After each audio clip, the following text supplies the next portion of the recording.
What is New School Dance? New School Dance can be broken into two general terms, hip-hop dance and house dance. From the late 80s, dancing with hip-hop music and house music developed a new school style of hip-hop and house dance, which soon spread over all of America and then was launched upon the rest of the world. The one person who is said to have helped start the spread of hip-hop is Stretch from Mop Top's Elite Force, who joined the old school dance styles of popping, locking and breaking with the new school dance style. Now he is seen as the creative originator of what is now known as hip-hop dance in general.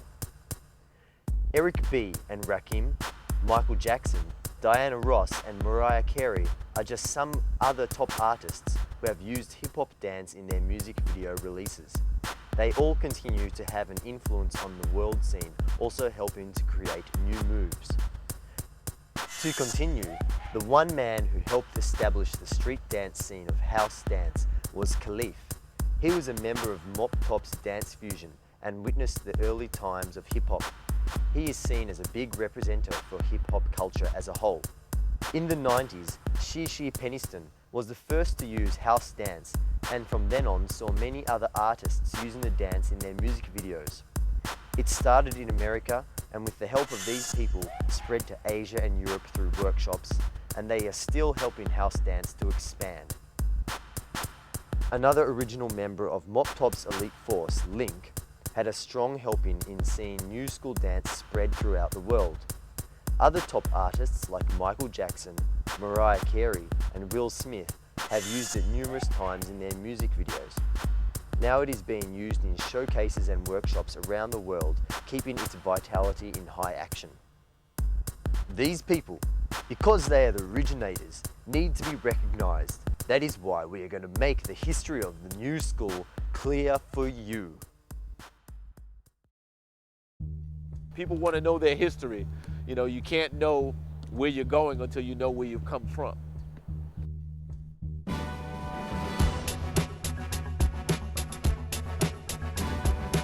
What people don't seem to understand is that wherever the music takes off, there's always a dance to go with it. Let's get back to the dancing.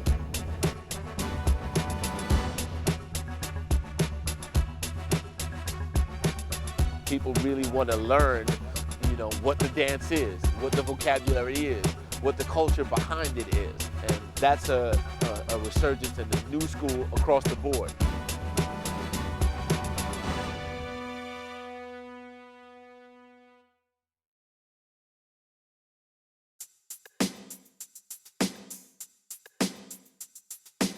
So we're going to discuss the origins of hip-hop as a culture and hip-hop as a dance. Hip-hop culture started in the South Bronx, 1973, in the Sedgwick and Cedar houses. And, you know, it came out of Black and Latino culture of the 60s and the 70s. Hip-hop as a dance comes, you know, from the same culture, you know, in the 70s, before they actually called anything hip-hop. It was just, you know, different parts of the city had their own expression of hip-hop culture. In the Bronx, they had b-boying and, you know, MCs and DJs. But in Brooklyn, we had, you know, what was called, you know, it was b-boying in the Bronx, but in Brooklyn, they called it the freak style. And then we had, you know, in the Bronx, they had rocking, and in Brooklyn, we had our own version called a Brooklyn rock. And that all gave way to the culture of, you know, hip-hop in terms of, you know, once it caught on to the mainstream. And then hip-hop dance came out of the exploitation of, you know, the hip-hop culture. After the movies, Beat Street, Breakin', Breakin' 2, you know, all the commercials and tours, you know, the dance aspect of it, i.e. b-boying, popping and locking, kind of died down. It was considered played out. So what happened was a lot of the dancers that were either poppers or b-boys, you know, just got into just strictly dancing, which is just straight social dances. And what happened was, after the, you know, the Beat Street era, as we call it, we just started taking those dances and combining them all together. And, you know, as the B-boys, you know, like to call it freestyle. But we just called it hip hop. And the reason we called it hip hop was because those dances that were being done at the time were all done to specific hip hop records. You know, what separates hip hop dance from B-boying is because B-boying was done to breaks and funk. Now, the breaks came from funk records, from salsa records, from rock records. But hip hop, you know, when you did the WAP, you did it because B-Fats made a rap record, a hip hop record called Do the WAP. You know, we did the Happy Feet to Dougie Fresh, The Show. You know, you do the James Brown to Super Lover C, and, you know, they did a song called Do the James, so you did the James Brown to that song. So basically you had songs that had dances to the song. Exactly. So when those songs came on, you did that dance. You didn't do no other dance, just that dance. It's like later you start adding different steps and changing the step and doing it different ways. But whenever that song play, you can play that song today. And people who knows that dance automatically goes to that dance. What happened was, being that a lot of the dancers came out of popping or breaking, you know, those elements remained mixed with the social dances, and that's how hip hop came about. And when we all got together, we just took, you know, everything that we all did, you know, and just, you know, it was a mix and match and a mash of every style. And that's how hip hop came about. And the same thing with house. You know, house culture comes from, you know, the disco culture. And, you know, it's sort of the younger cousin of hip hop. But, you know, that's why, you know, they call the styles that we do freestyle, because it's a mixture of styles. You know, but all styles are basically the same. They're freestyles, they're social dances before they become styles. And so around, you know, the late 80s, the mid to late 80s is when the Beat Street era died down and the hip hop era started. And in the 90s is when it flourished, you know, and exploded and became a national scene and then an international scene, all the way to now and today. And as the music changed, you know, the dances changed. I just think people, you know, tend to forget why they got into this culture in the first place. You know, and we never have. You know, we got into it because of the music and the love for music. And I think that's what's missing. You know, it's an art form, and, you know, you should treat it as such.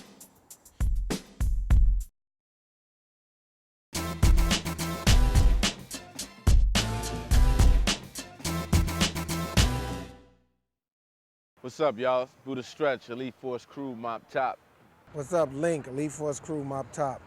We're here in the park in New York City, and what we're trying to do today is to give a little history of hip-hop dance, you know, so you know what the names of the steps are and the history behind them. We're right here in Lower Manhattan, near a bunch of clubs that we used to frequent. So what we're gonna try and do is break down a few steps and the history behind them, like the Smurf, the Prep, you know, old school street dance, rather old school social dance, you know, that primarily made up what we call hip hop today. So what we're gonna do is I'm gonna show you a dance called the Smurf. It's from the early 80s. It's just really a street and social dance, and got incorporated into hip hop in the late 80s. This is the Smurf.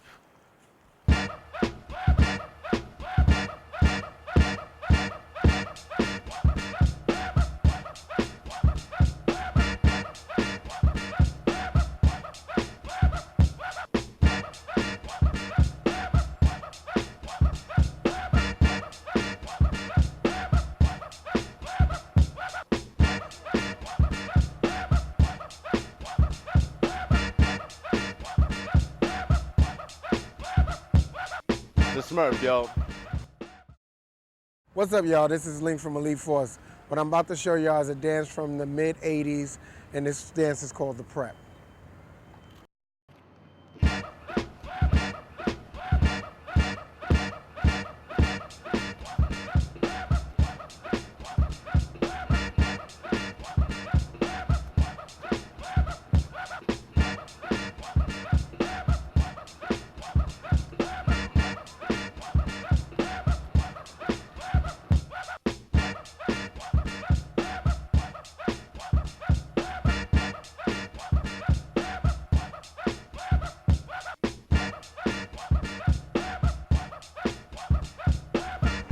That's the prep.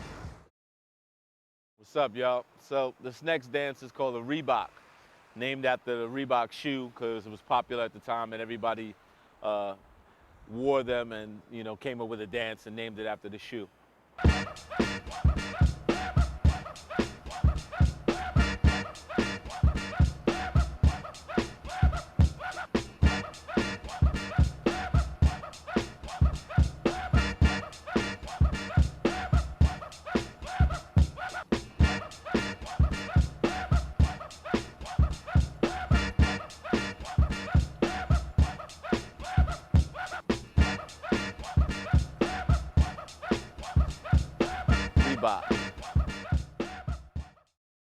This next dance, is called the WAP. Where it came from, ask him. All I know is called the WAP. It's called the WAP because it was made after a record called Do the WAP by B Fats. And when the record played, you did the dance. And actually in the record, he told you how to do the dance.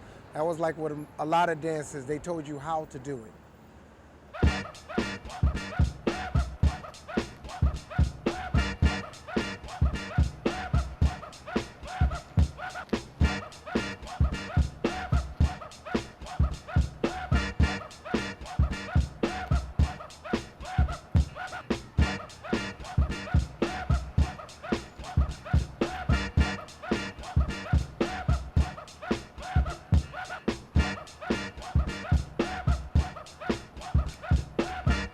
That's the WAP. What's up, y'all? So this next dance is called the Cabbage Patch. It's named after a toy, a doll in the early 80s. Social dance incorporated into hip hop.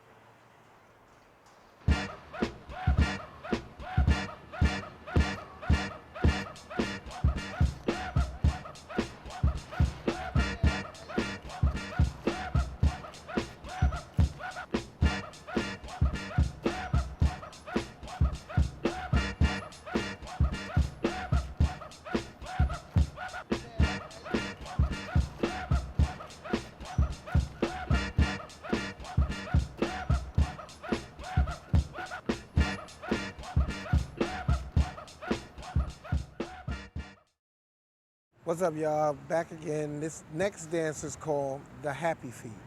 I guess when you did it, you looked so happy your feet was moving everywhere. Can't tell you where it actually started and come from, but I can tell you this is the name of the dance. And the dance was done to primarily to Dougie Fresh, the and Slick show. Rick, the show. When that song Came on, everybody did did this dance. called the Happy Feet.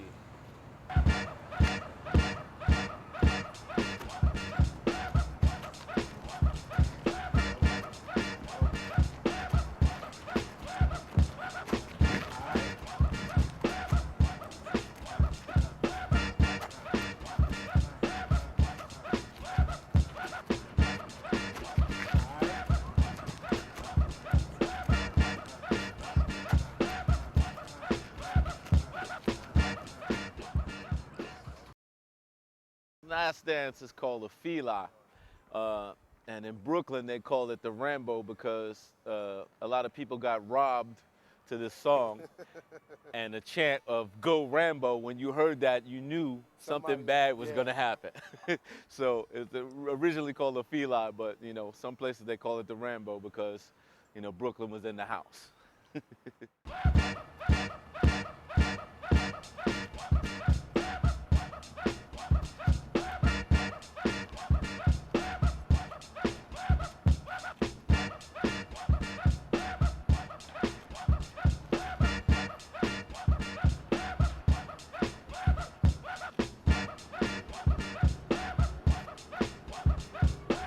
Now you see a whole group of people doing that around in a circle. Look out for your chain.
songs that we didn't know that were in between the middle until we got deeper into the culture. And that's how we got involved with house music.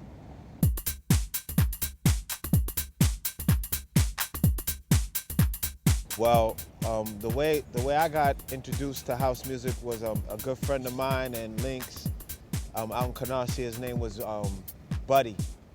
And this was a guy who used to frequent the garage.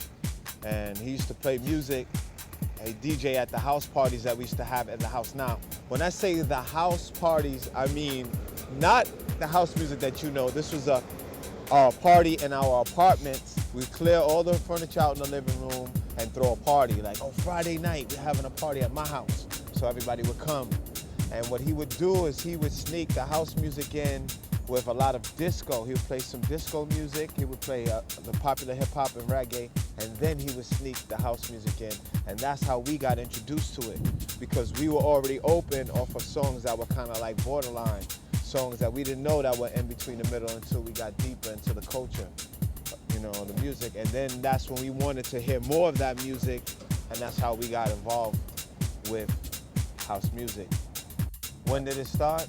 Oh, when I came to know house was like around '86, but I'm quite sure that house had existed long before that. So I would say maybe mid '80s. Yeah. Early 80s, around like, you know, from what I've heard, you know, 82, 83, 84, it was still, you know, perceived as disco, but it started to take off, and that around that time, by around 84, 85, 86, is when it, you know, the house sound was born, and, you know, as a dance, the culture came out of that, you know. They used to call it club music too. Yeah. Because they used to call house dancing club dancing, Yeah. because this was the dance that you did in the club, and that was the music that you heard in the club. So they called it club If it wasn't music. R&B and it wasn't Yeah. hip hop, they, Yeah. you know, they didn't have a name for it, so they just called it club music, or, you know, popular culture, dance music. Right. Now the term house is from Chicago, and it was named after a club called a warehouse, and it's where the sound is, you know, was formed, or I guess, and with what was it, Larry Levan, and most of the popular DJs at the time played at this club, and they dubbed the music that they played, because it wasn't disco anymore, but it wasn't, you know, and it wasn't hip hop, it wasn't, you know, just R&B, so they dubbed it house after this popular place that because this is where that music became, you know, they would make tapes of the music at this place, and people would buy the tapes, and they would, you know, where you get this tape from? Oh, it's from the warehouse. It's, you know, warehouse music is house music, and that's what they called it. And, you know, the dance was, you know, the dance is named after the music. Well, the fashion back then is, like, most of the clubs had dress codes. So you couldn't go to a club the way I'm dressed right now. You couldn't go with sneakers, jeans, and Baseball cap, jacket. t-shirts. So we had to dress nice. So you had to have like a nice shirt, a decent pair of pants on, slacks preferably, and, you know, people started wearing ties, and then like Stretch was saying the other day, we used to wear jabot pants, a nice pair of shoes, Zodiacs or Doc Martens. Some shoes had the metal on the front, some shoes didn't, but, you know, that you had that look on your feet and on your legs, and then you had a nice shirt and a short tie, not a long tie. Short No, tie. no jacket, but just the vest. Yeah. And then that became the uniform. Whenever somebody saw a short tie vest, the jabots and the Zodiacs or the Martins, You were a house dancer. they automatically knew. You They were a knew. club dancer. And, you know, you knew where this person was going based on how they were dressed. You knew what clubs they went to, what they were into based on, you know, how they were dressed. It's the same as like back in the days in locking. The lockers were dressed a certain way, and when you got to the spot, you knew who was locking and who wasn't. Well, it's the same thing in house. Another popular, you know, thing in the late '80s was polka dots. You know, people used to rock polka dots. You know, it just became, yeah, little dots, big dots, yeah, ties and all kinds of stuff, and also suspenders and you know, blazers. You know, in the hip hop clubs, you didn't have a dress code. But in the R&B clubs or in the the popular clubs that didn't play just hip hop, they didn't want the street element. They wanted people to come. No hats, no sneakers. Yeah, no jeans, no sneakers, no hats. So you had to dress up. You had to look, like, not like you were, coming off the street, but you were coming to party. So that gave birth to a whole culture of, dressing a certain way to go to the club. It wasn't, people wanted to dress up. It was, you had to, and it just became, a culture by itself.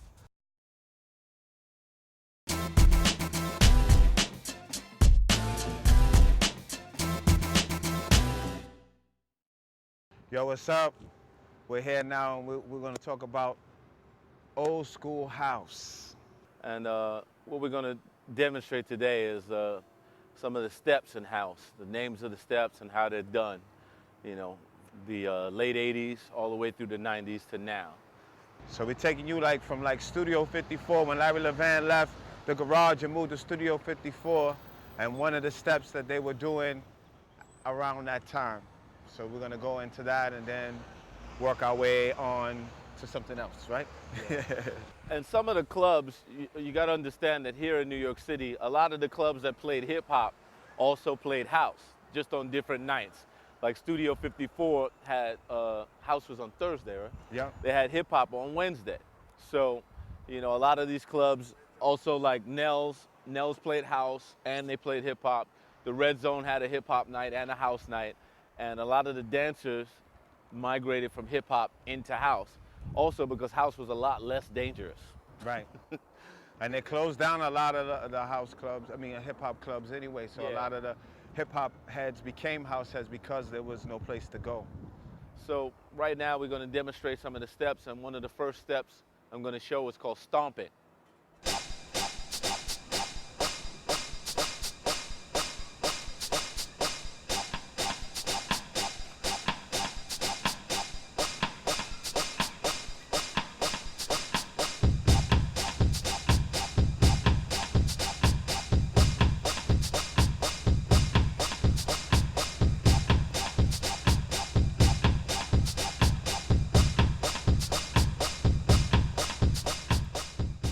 Stomp it. All right, this next step is called a loose leg, primarily named after this gentleman here, Loose Leaf. It was one of the steps that he always did, and it was such a, foundational step to everyone. When we saw him do it, we all copied it. So it's the loose legs, big leaf, loose leg.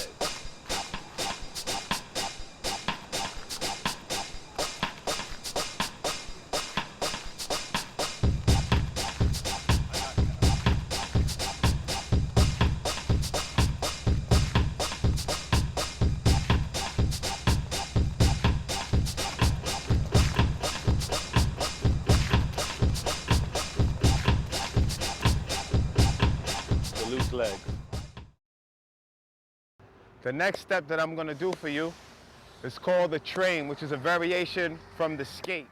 They're both related. Train and skate are related to one another. So this is the train.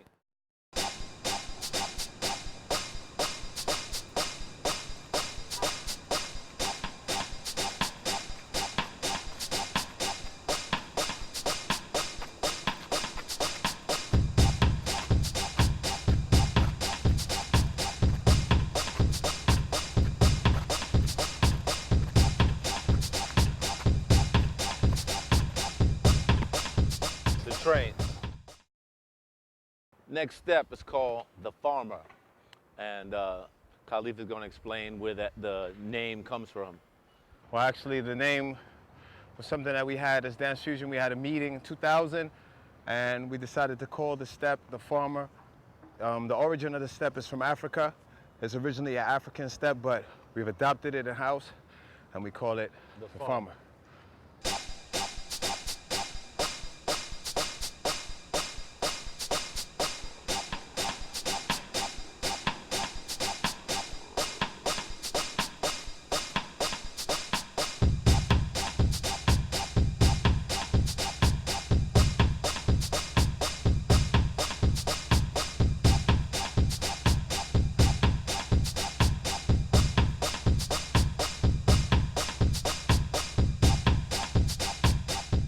Farmer.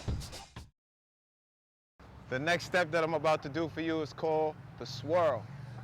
The swirl is a variation of a samba step from Brazil.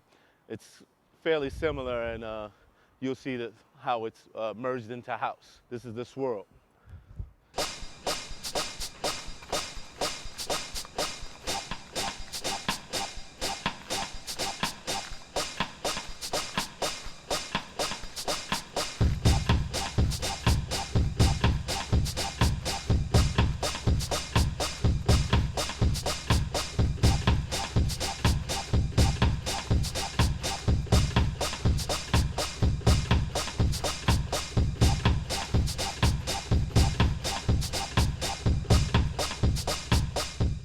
Swirl.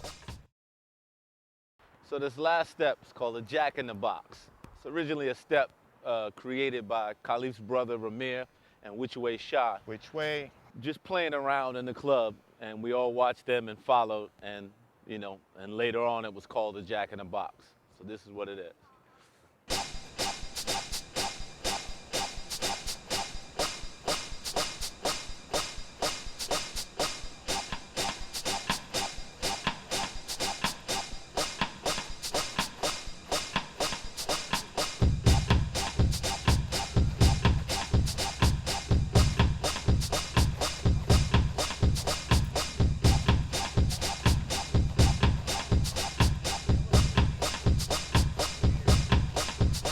Jack in the Box.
Hip-hop really was established, Right now we're going to discuss what would be considered, in hip-hop terms, the middle school hip-hop dance, from, say, 1990, 1991 to, like, 1997, something like that. In the early to mid-90s to the late 90s. And at this time, this is what I refer to as the video age, because prior to that, there were no videos. Yeah, there were plenty of videos, but there weren't as many. Very during limited. the 90s, everybody had dancers. They used dancers in damn near every video, and hip hop really, was established as, a force. Like, this is the dance. It was all over the world, and everybody saw it. So I the middle school time is what, I like to call the video age. Because prior to that, there were videos, but, there were only certain videos by certain artists. By the mid-90s, all artists had dancers in their videos. In the early 90s, I like to call it, the Das EFX era, because that's when everybody had dreadlocks, Yeah. And everywhere you went, Das EFX was so popular.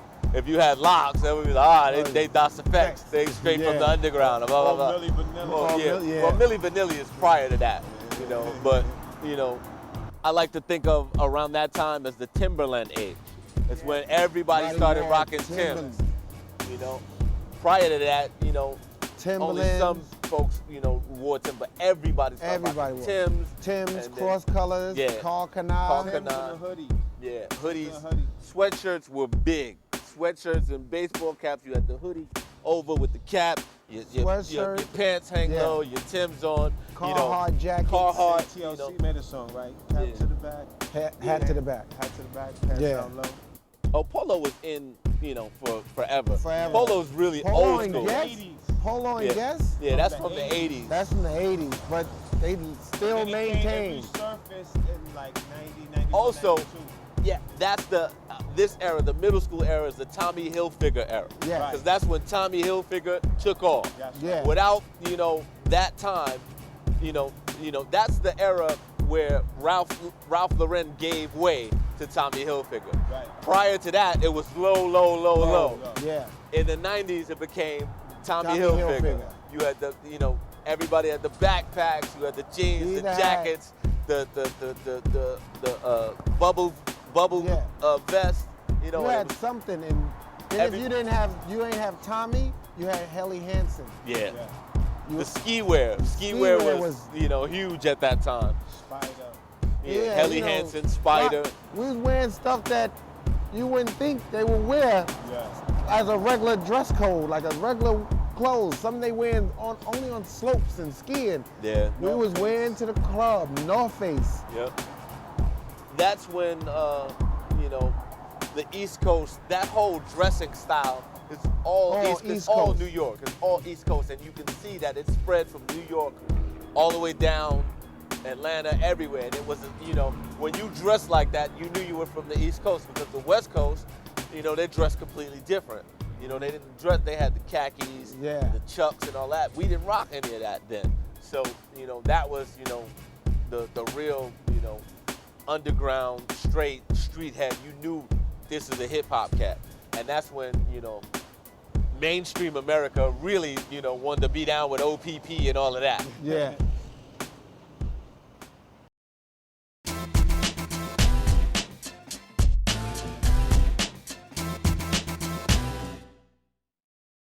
So right now we're going to demonstrate for y'all what's considered the middle school, steps that were between, you know, old school and new school, what we consider old school hip hop and new school hip hop. These steps were done in the, you know, early 90s through to the mid, you know, towards the end of the 90s. And the first step we're going to demonstrate, it's called a crisscross really, but we called it the Party Machine because it's a TV show that came on late nights on the weekends, and this is the one dance that everybody could do on that show, so we called it the Party Machine. Which Stretch is about to demonstrate. Stretch.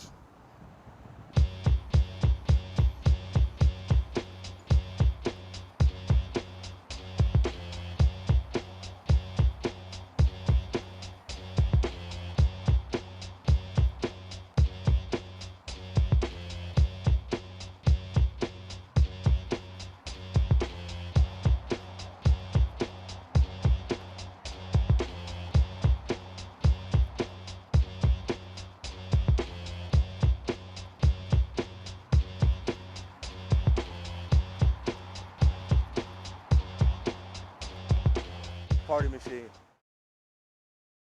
What's up, y'all? So this next step is called the Running Man. It's basically the bridge between the old school and the middle school. And it's based off of a movie by Arnold Schwarzenegger called The Running Man. And it's just basically a step that makes you look like you're running in place. Right now we're gonna have Link demonstrate some variations on the Running Man.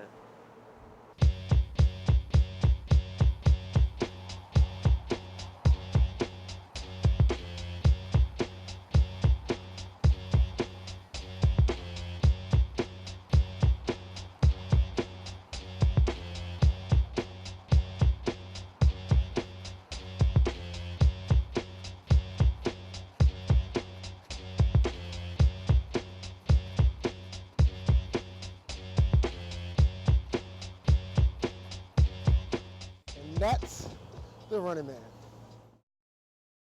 What's up, y'all? So right now we're gonna do a dance called the Roger Rabbit, which is based on a film, you know, Who Stole Roger Rabbit? And it's basically the Running Man done backwards.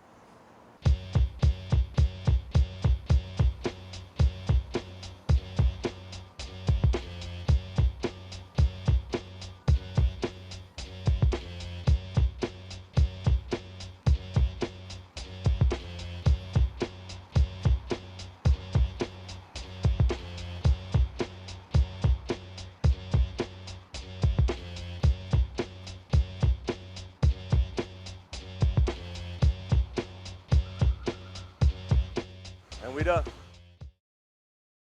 All right, this next dance is called a Steve Martin. It's based off the comedian Steve Martin on Saturday Night Live, and it was created by a dancer for EPMD by the name of Steezo. Link's gonna demonstrate.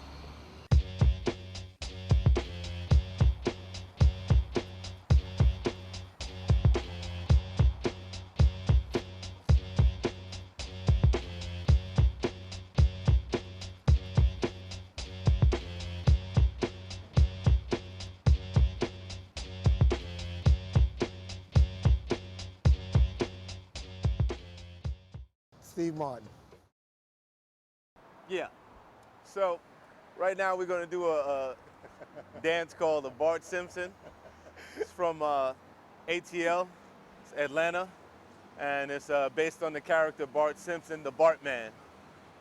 We did this dance in Remember the Time. yeah, in the video with Michael Jackson, Remember the Time. Well, wait, while you do it, show a variation how it, Yeah, how we're we gonna show did different it, versions. then we changed it. Okay. This is the original way.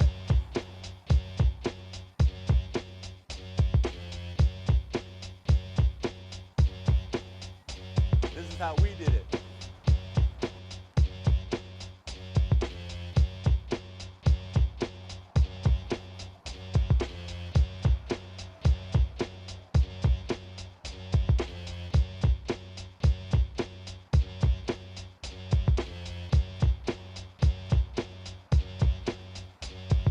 That's the Bart Simpson. So, next dance is called the Pepper Seed. It's one of the dances from dance hall, reggae, and it shows reggae's influence on hip hop. Link's gonna demonstrate.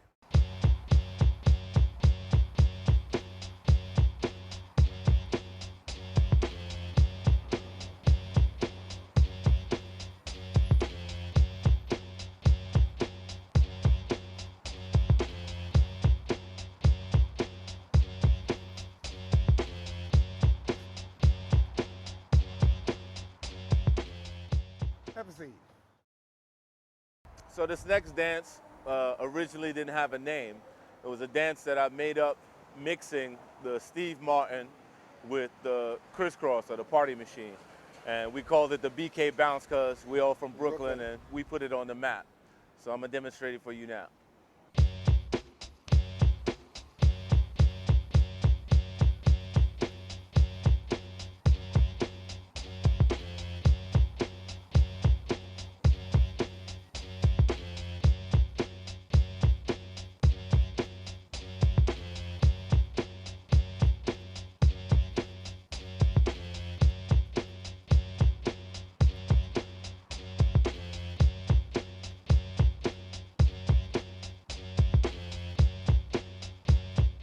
Brooklyn. What's up, y'all?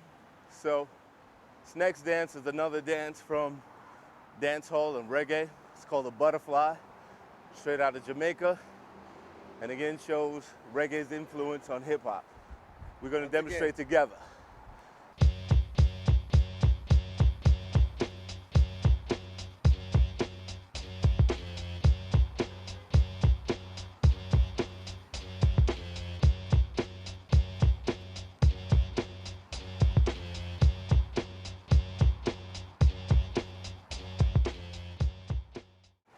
That's the Butterfly.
this is house. You know, it was established what the movements were at that time, and this is house dance.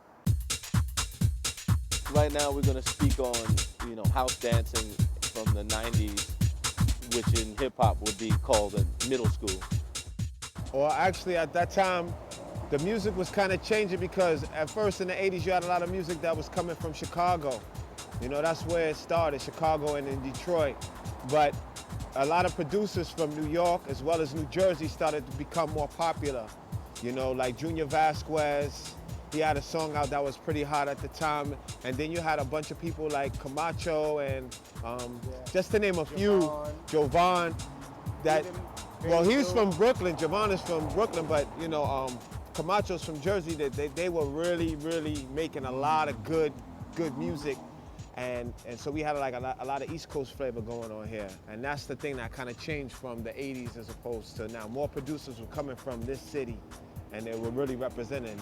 I think at that time was when house had, around the early 90s, 90, 91, 92, was when house really hit mainstream. You had, you know, house videos, you know, big, you know, mainstream house records like Crystal Waters, which CeCe you know, Peniston. We worked with Khalif Dance for. CeCe Peniston had finally, we worked with her, you know, and around that time is when house had gone mainstream.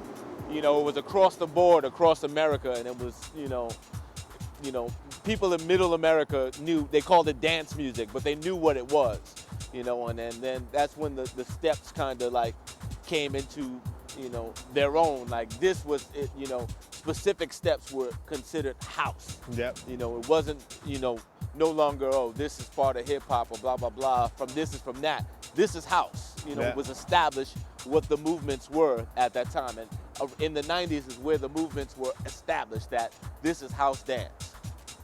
Especially amongst the dancers, Yeah. you know, more so than the public. Yeah. Because the public kind of like just thought every type of dance they see is breakdancing if they're not from here. The public started seeing it as they house dances was because the way we were dressed. You know, we didn't wear the sneakers and the baseball caps or any of that. We wore blazers and ties and hard bottom shoes. You know, style of dress is what really differentiated the culture from, you know, other cultures, from the disco era, from the hip hop era. House had its own culture. Yeah. You know, people rocked specific shoes. You had Doc Martens that were big. The jeans at the time were Jabot. Jabot. Everybody rocked Jabot Yep. jeans, you know. And, you know, you dressed to go to the club. Had you a small tie on. Yeah, you had ties, you had button-up shirts, you had blazers on. You know, you didn't wear baseball caps. You had, you know, hats, you know. People used to steal the Volkswagen signs Yeah, it off was at the car. Volkswagen sign and put them on their Put it shoe in the shoe. or around their neck, you know, so, and that's when, you know, it was established that, you know, when you saw people dressed like this, you knew where they were going. You know what clubs they were going to. They're house heads, you You know. wasn't house dancing. You was You're a house head. House you know? head, grasshoppers, bango Yeah. bango heads. Bango, bango. Yep. That's what they used to call us back in the day.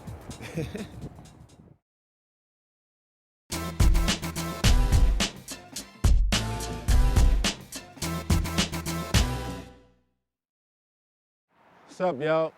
With a stretch. What's up, Big Leaf? We're standing in front of the legendary Tunnel nightclub. At this place, you know, they played house first before they played hip hop. And this is one of the places that I actually met up with Khalif and Link. Yo, this was a spot that every Wednesday night people came to for a college night. And this is where some of the best dancers in New York City came to get down at that time. So now what we're gonna do is we're gonna share with you some of the dances that we were doing at that time. We're gonna show you one of the first steps is a salsa step. It's derived from its name. It comes from salsa, but we do it to house music.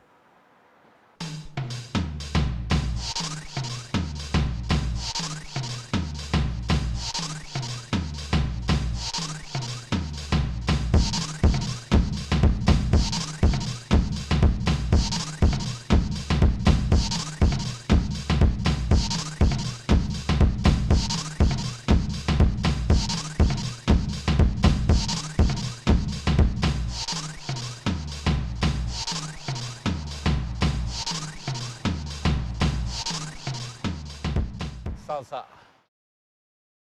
The next step I'm gonna do for you is called the salsa hop. And I'm gonna do a couple of variations of the salsa hop, but I'm gonna start out with the basic part of the step.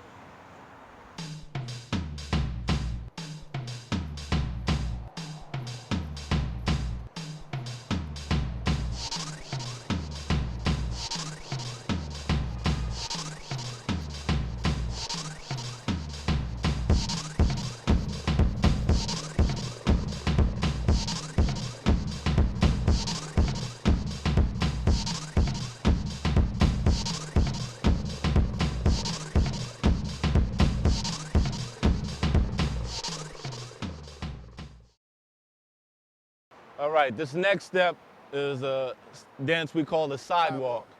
Actually comes from tap dancing, but changed it up for house. And Khalif is gonna demonstrate.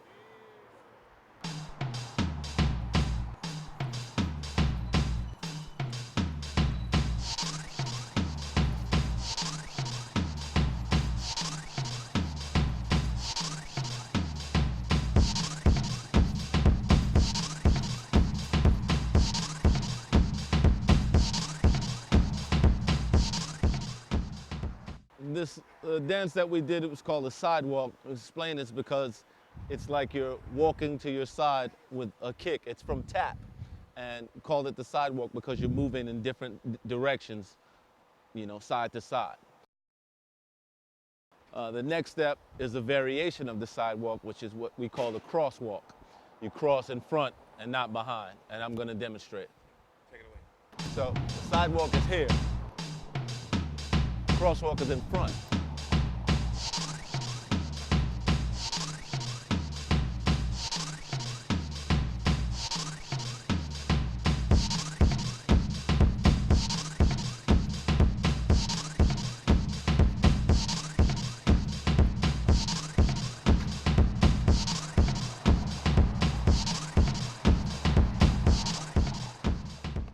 Crosswalk.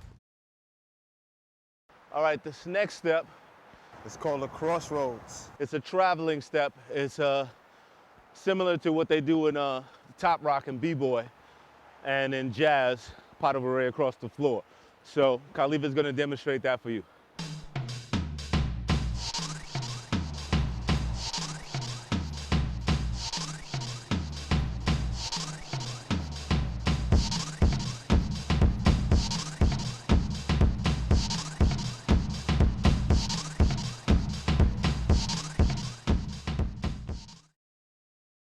All right, this next step is called the setup. It's called a setup because you use it to set up your moves, and it's from a tap dance step, which is a variation that we use in house. Basically, it's a skip and a hop, and it's called a setup.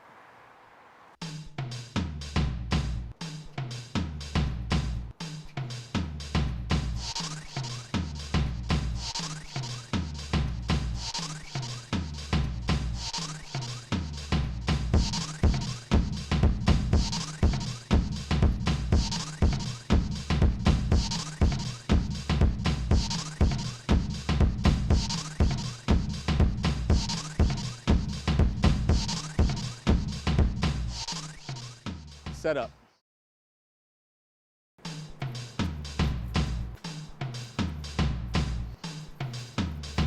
That's the sidewalk.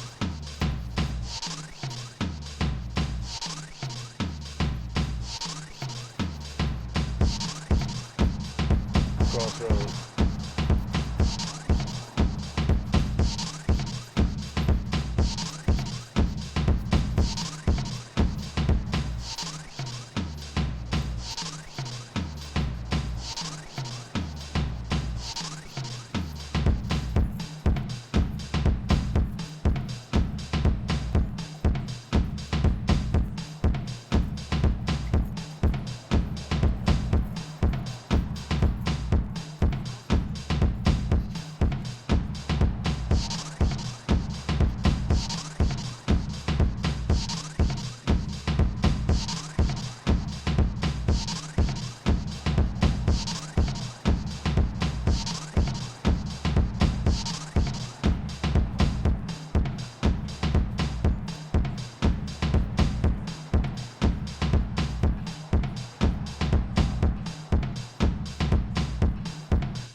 I got it. Set up.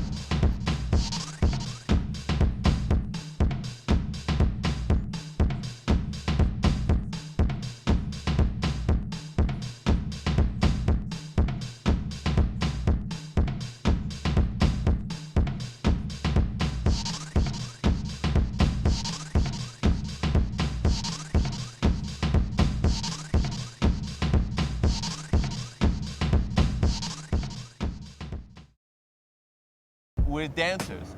I'm a dancer first. You can put the style anywhere you want. To explain the difference between us as, hip hop dancers, house dancers, whatever, those are labels. And people like to stick labels on you so they can, understand you better. But the whole point, the difference between us and everyone else, I would say, is we never looked at it as, oh, I'm a hip hop dancer, or I'm a house dancer, or I'm this, or I'm that. We dance. You play the music, we dance. If you play house music, we're gonna dance house. If you play hip hop, we're gonna dance hip hop. If you play electro music, we're gonna pop. If you play something funky, we might start locking. We might start breaking. We did what. Go back If you social played, dance. yeah, if you played reggae, we're gonna start doing reggae. Right. You do what the music dictates, and that's what I think people, a lot of people come up with these labels because they can't do that. Like if you say, oh, Link is just a hip hop dancer, then you only think, oh, well, if you play hip hop, he's cool, but if you play, if I play, Looking for the Perfect Beat, Link can't dance. Nonsense. If you play Looking for the Perfect Beat or Planet Rock, Link will still get up in your ass. Okay, so. Or like, oh, Khalif is a house dancer. Oh, so if you played Pete Rock, Khalif can't dance to it? Nonsense, and that's the problem with the labels. Like, it's what people, they forget that before it's a style, it's just a dance. Before locking was called locking, Campbell locking, he was doing, the robot shuffle and the funky chicken. There was a social dances. All dance is social dance. Before it's a style, it's a dance, and we always put style second. Dance was always first, the style was secondary.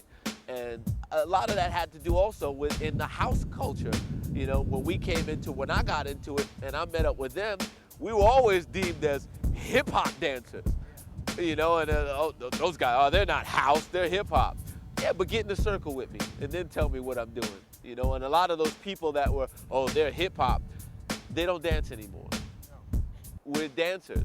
I'm not a locker, I'm not a popper, I'm not a hip hop dancer, I'm not any of that. I'm a dancer first. You can put the style anywhere you want. You play the music and I'll dance to it. And that's what defines me, the music, not the labels.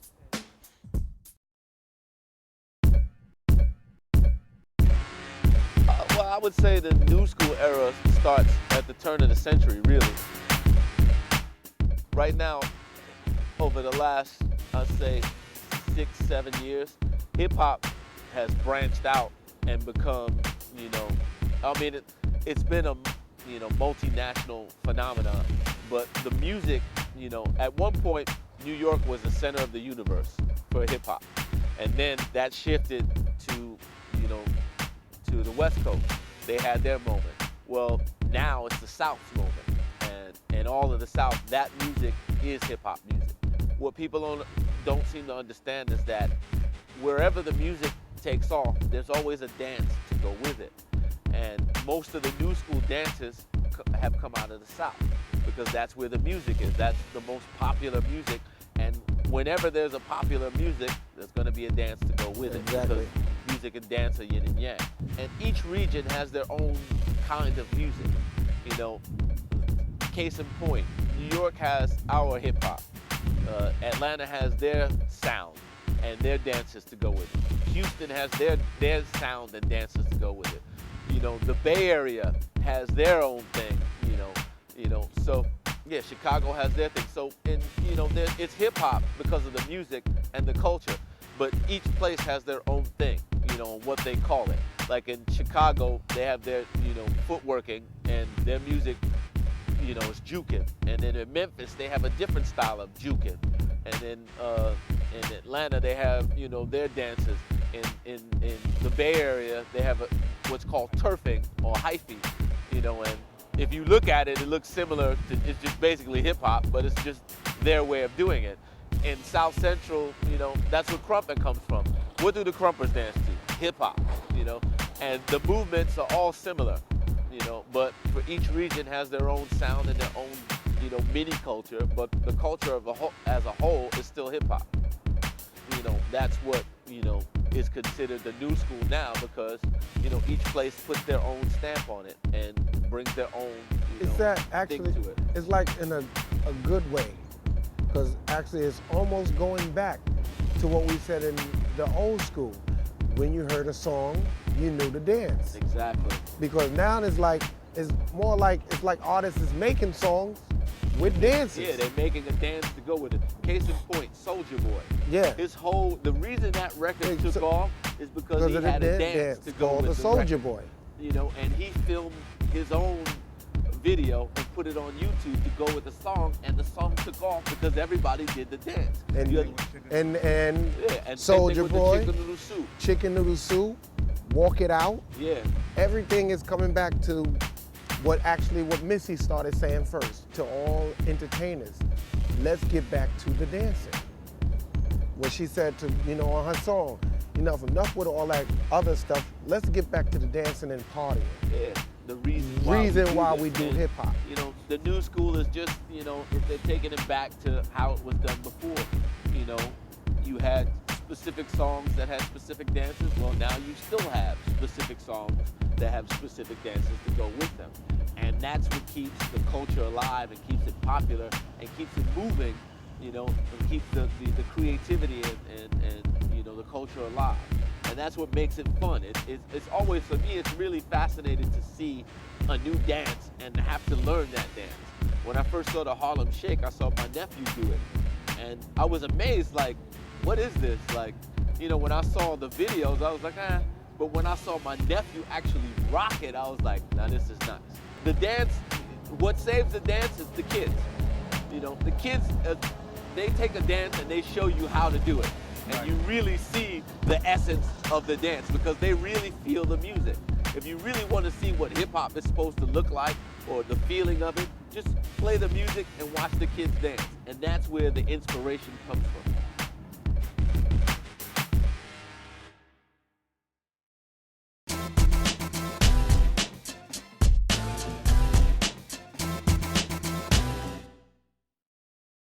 What's up, y'all? What's up? What's up? So right now we're in Fort Greene in the park where we shot a live TV record shop in live. Brooklyn, back in 1992. So right now we're gonna run through some of the new school steps that have come about since around 2000 to now 2008.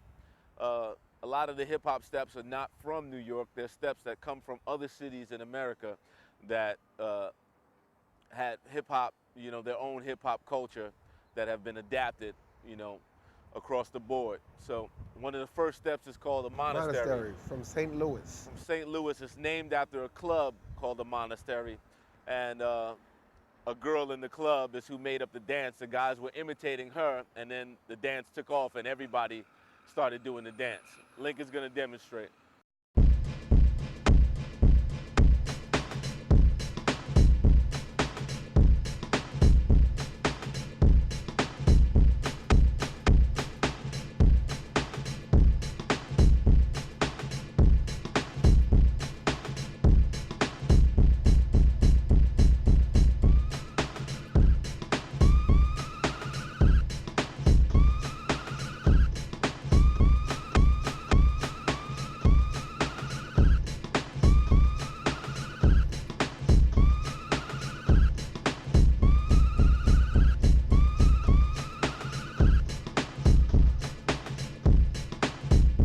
Monastery.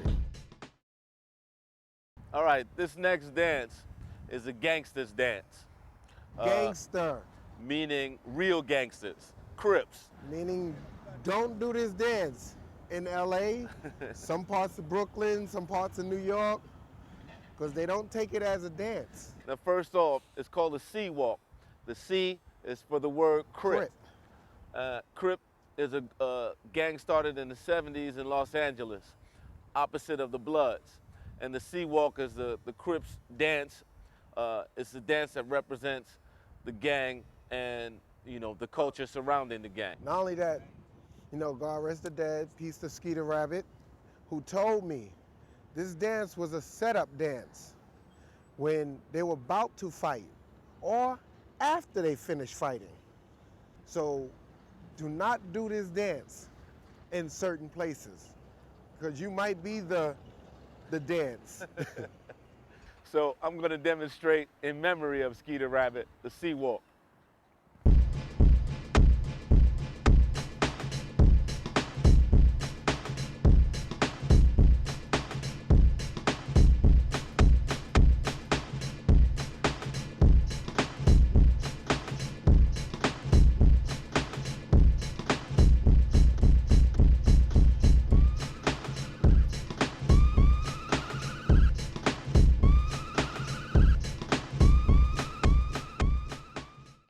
C-Walk. All right, so this next dance is called the Bankhead Bounce. It's a dance out of the Bankhead section of Atlanta in the South. And this dance came about in the mid-90s. It's done, you know, in celebration of the Dirty Dirty. And it's one of the first dances to come out of Atlanta that you know, gain national recognition. Lincoln's gonna demonstrate. Bankhead Bounce.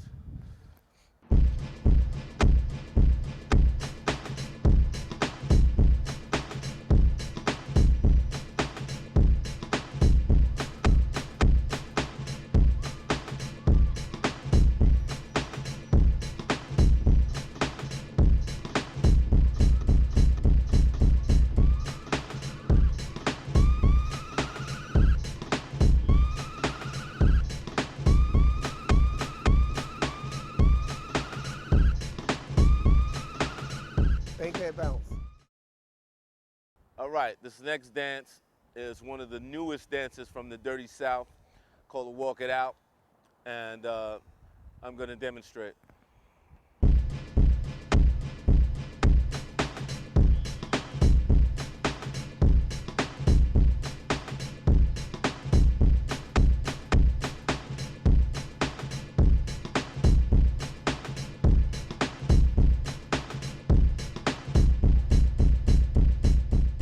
Out. All right, this next dance, straight out of NYC from Harlem. It's called the Harlem Shake, made popular from an old school dancer called Al B, R.I.P.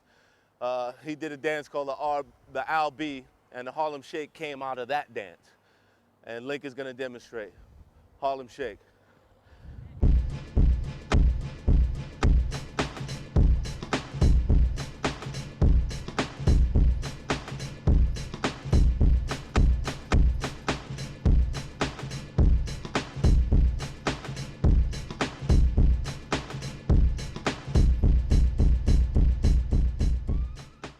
Harlem Shake.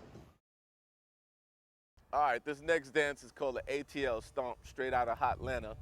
And it's one of the newest dances that's come out in the last year or so. You can also see this dance in Usher's video, Yeah. At the end, they tell you ATL Stomp. So you can see that. And I'm gonna demonstrate.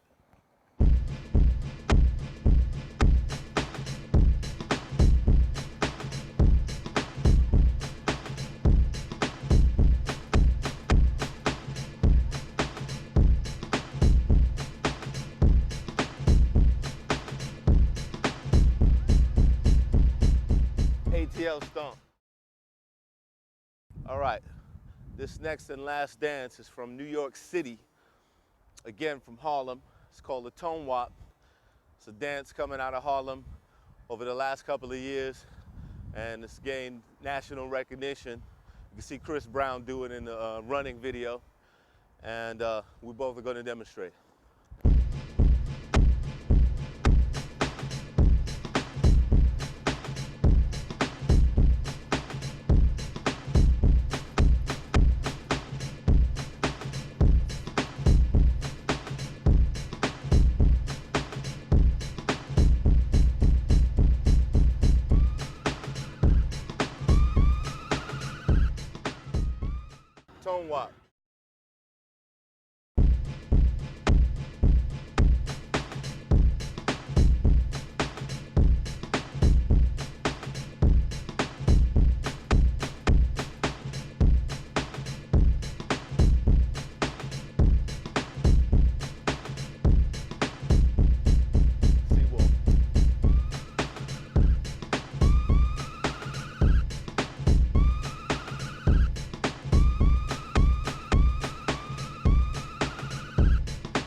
record shop.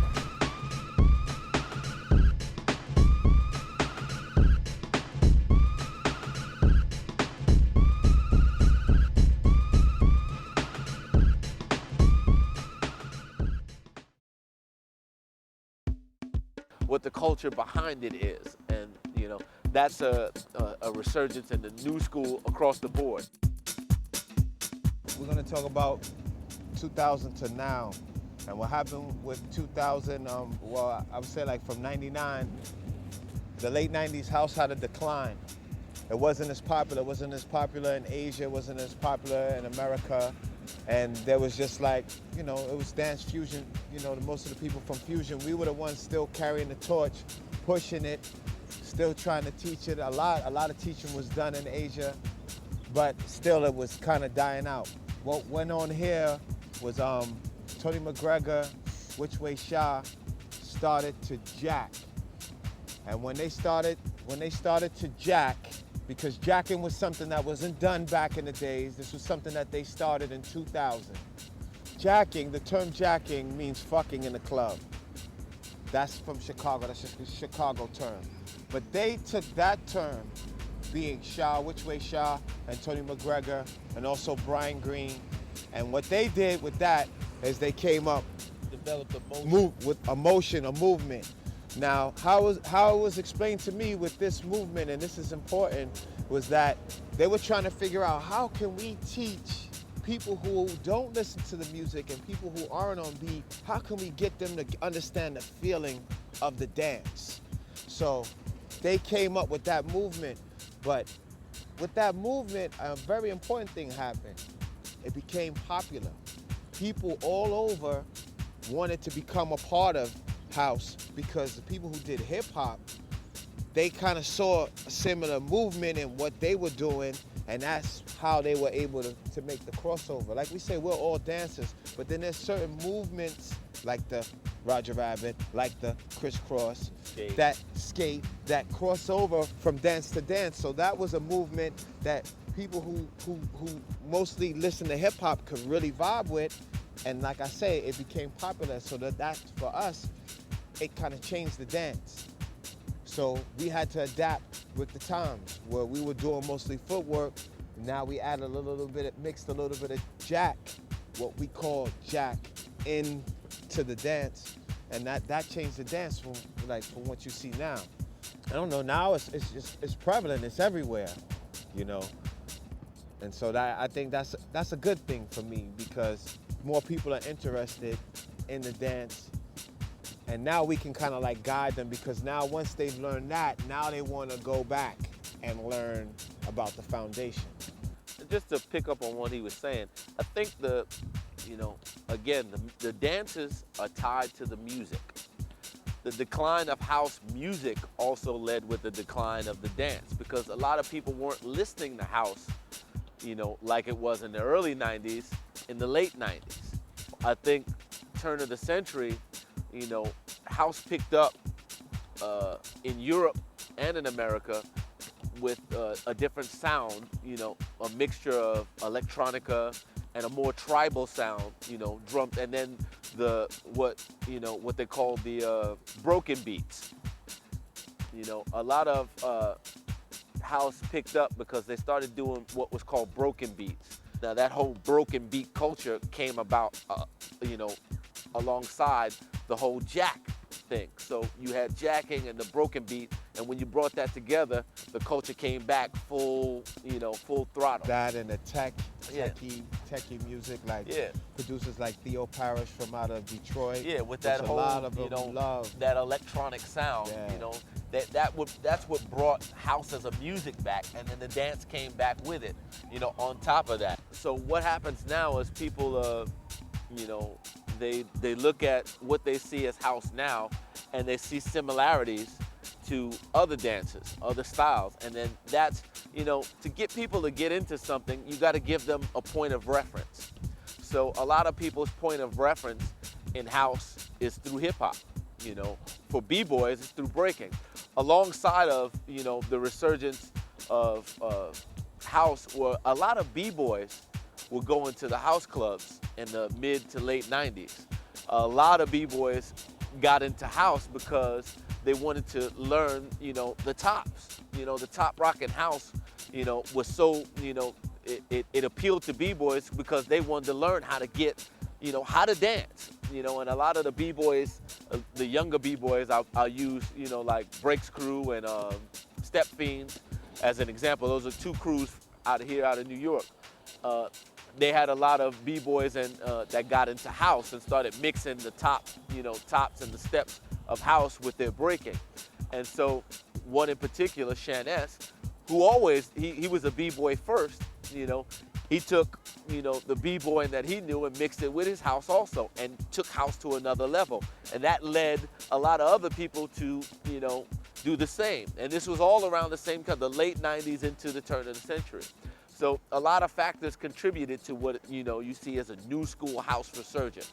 But again, it's always, you know, some of the same people, you know, involved in that. You know, a lot of the things like, I'll use case in point, a move that comes from gymnastics that went into b-boying that crossed over into house, the hollow back.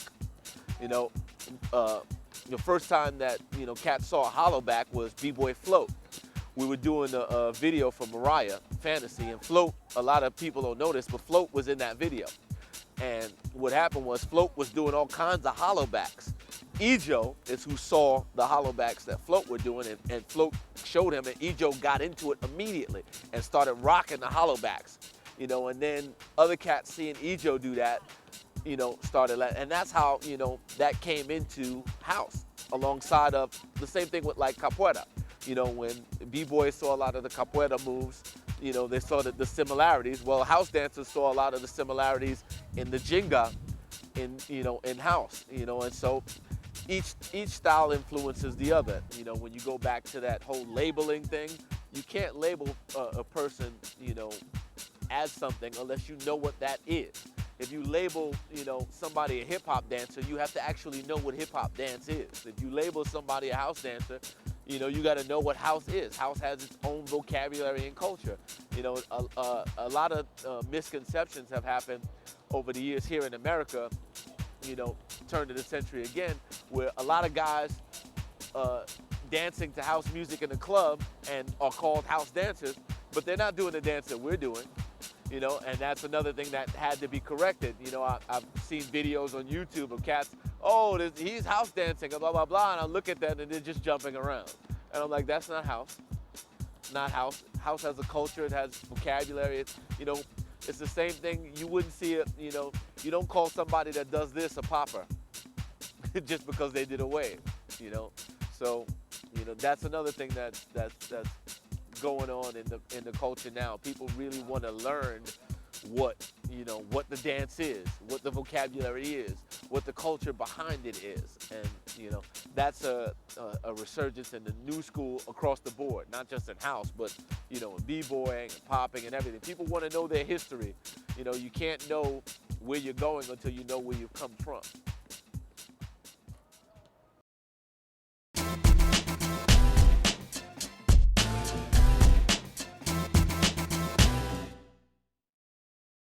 What's up, y'all? What's up, y'all? We're in Fort Greene, Brooklyn. BK. This is the park where we shot a live TV, Wrecking Shopper from Brooklyn, 1992. And we're back here today to show you some more steps from house. One of the steps we're gonna show you is called a tip-tap-toe. It's basically on your heel, and you shift your weight from your heel to your toe to the beat. And I'm going to demonstrate it.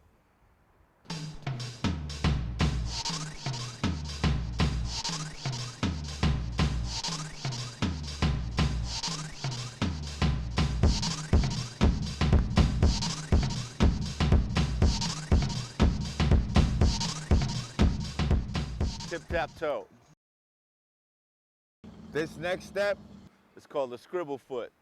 And you basically scribble your name on the ground with your feet. Khalif is going to show you how.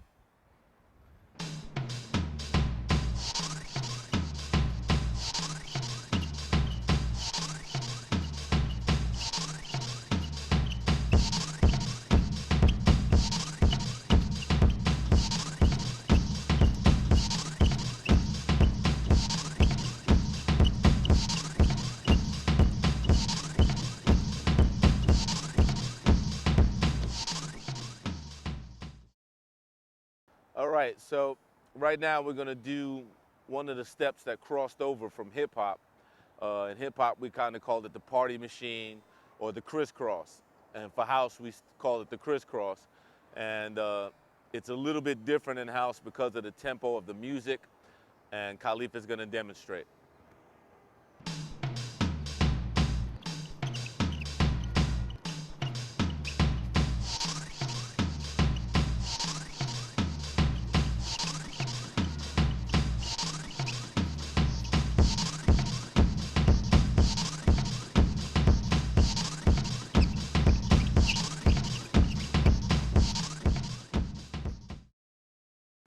All right, this next step is called a heel toe.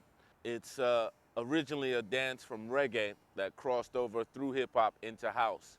And it's kind of done different ways. I'll demonstrate how it's done to reggae and then the hip hop version, which we also do to house. It's kind of like the James Brown.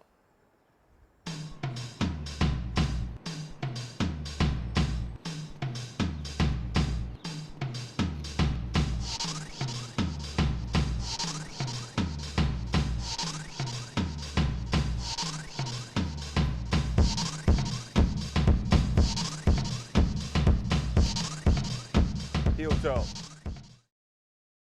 All right, this is another step that has crossed over from hip hop into house. It's the Roger Rabbit, and Khalif is gonna demonstrate. It's still done the same way in hip hop, but a lot faster because house has a quicker tempo.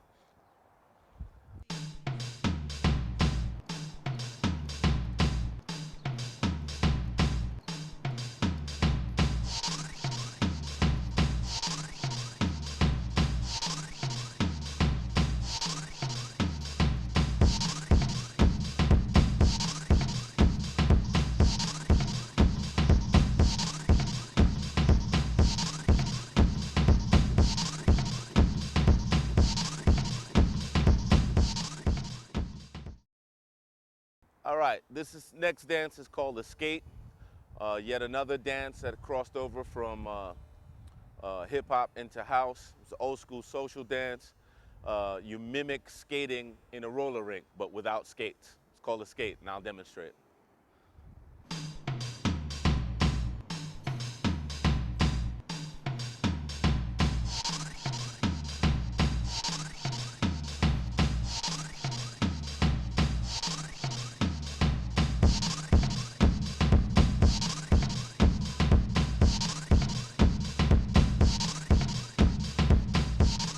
Skate.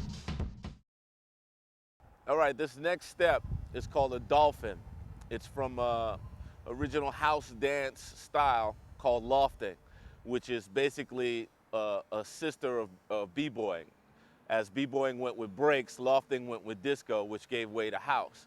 And it's basically a dive, and the motion is like a dolphin diving in the water. So thus the name, the dolphin. And Khalif is going to demonstrate.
My message that people have to realize that this is, dancing is a spiritual thing too, and it's something that, it's your self-expression. You're telling your story when you dance. And what I mean by that is by copying someone. You need your own identity when you're out there. And we all have the ability to have our own identity, And as far as teaching is concerned, I said it once, I'll say it again. Teaching this art form takes time. If you take a class for a year, I don't care if it's with me, if it's with Shaness, if it's with Brian, Marjorie, anybody that's teaching house, you need more than a year before you go into another room and try to show somebody the movements. If you do not know the foundation, if you have not mastered any of the foundation, then I don't understand how you can go and teach. Teaching is more than choreography. Choreography is something that is done in an hour and a half. People gather that from you. They'll know it like 2 hours after that. 3 hours after that, they can't remember what they learned, or the day after. That's no good. You have to give people things that they can grow with, and you have to be able to give them the information. If you're not able to give them the information, then they won't be able to grow as a dancer. Peace and love. Remember that this art form is not about battling. This is about love. If you listen to the vocals and the music, they're not telling you to hurt or harm anybody. They're speaking about love and upliftment, and that's all it's about. And that's all I gotta say. For one, I respect all styles. But no matter what you say, all styles, it's all dance. Dance is before the style. Learn that first. And then once you learn that, you learn what you're doing. You can't say jazz is hip hop, this is hip hop, this is hip hop. No, hip hop's hip hop. Locking's locking, popping's popping, ballet's ballet, jazz is jazz. But they're all just dance. And get out of the mirror, because everything you do, every mistake that's been made is a new dance step. So if you don't make a mistake, you ain't bringing nothing new into the game. You're not helping hip hop. You can't clean it up. It's meant to be raw and, dirty. It's not meant to be neat and tight and, clean. Yeah, you got clean dancers, you got, some say sloppy dancers, but for me that's abstract. That's what, that's their real feeling. If you in the mirror, you making a feeling. And you trying to, clean up something you doing wrong, but if you actually look at it, the wrong thing you're doing is thinking about doing it. You're not feeling it. That's the first wrong part in any dance. If you don't feel what you're doing, you're wrong from starting. So my thing is, get out of the mirror, go in the club, go with your friends, make them dance. Get away from the bar sometime. That's my thing. My message to the dancers and all of the people that will watch this video, read my shirt. It says, I am hip hop. What does that represent? You represent the culture. The culture doesn't represent you. You represent the culture. Whenever everything about me is hip hop. Everything that I do is hip hop. And I actually care about that statement. This isn't a stepping stone. I don't do this for attention or to make people like me. I really don't care if you like me. I could care less. And I'm quick to give you the finger. So, for me, it's not what I do, it's how I live. And, if you're interested in the culture as a fad, cool, do you, that's cool. But don't come around me because, I live this, and, if you really want to be a part of the culture and represent something, don't represent it from here, represent it from here.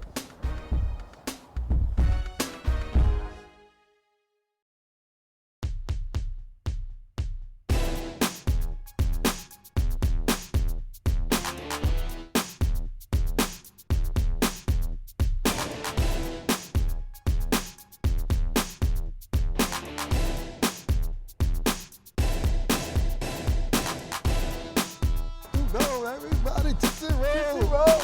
Tootsie Roll!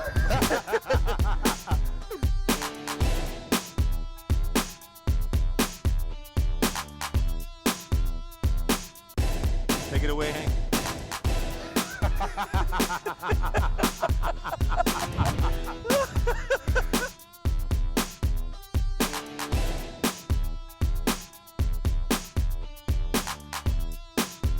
Shut up or shut the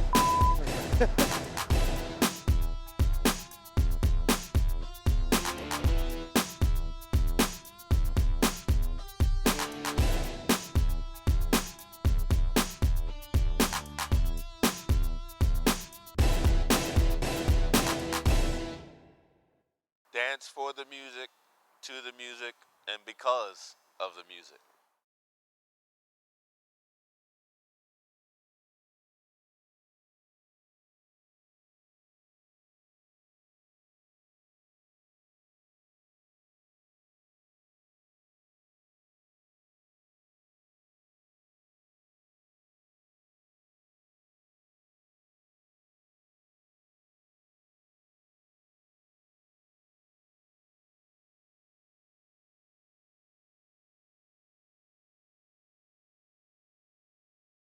Add him the information.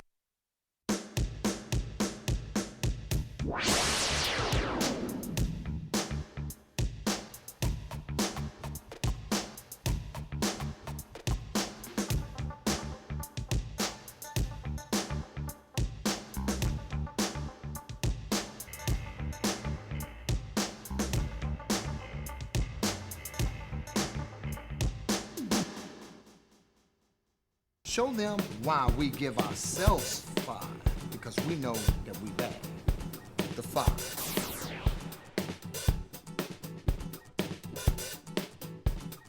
You were peeking, and the lockers took it, put it in the dance, and called it the snake.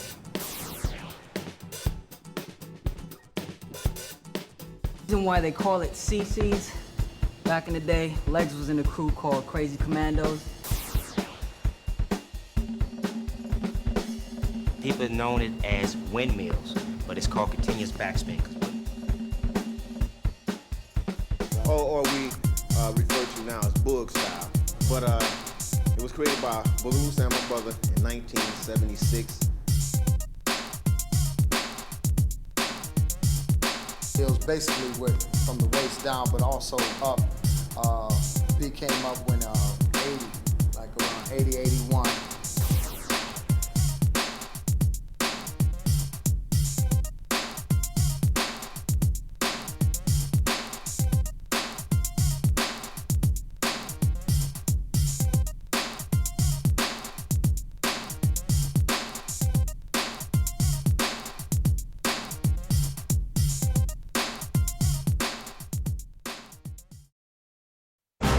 決して見ること、知ることのないその裏側を歴代ジャパン王者たちが解き明かす。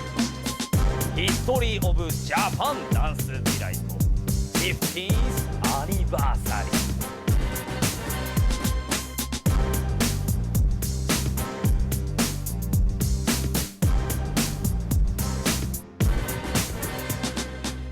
スタート地点じゃないですかね。越えなきゃいけない壁みたいな。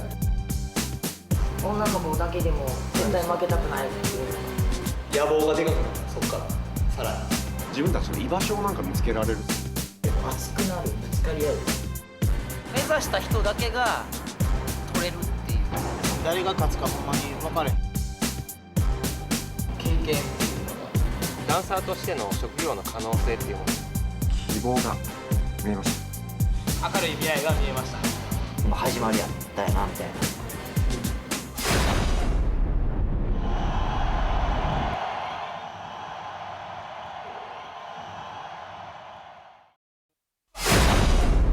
ボーントゥーロック第3ステージを迎え踊るために生まれてきたやつらが集まった昨年のジャパン。そして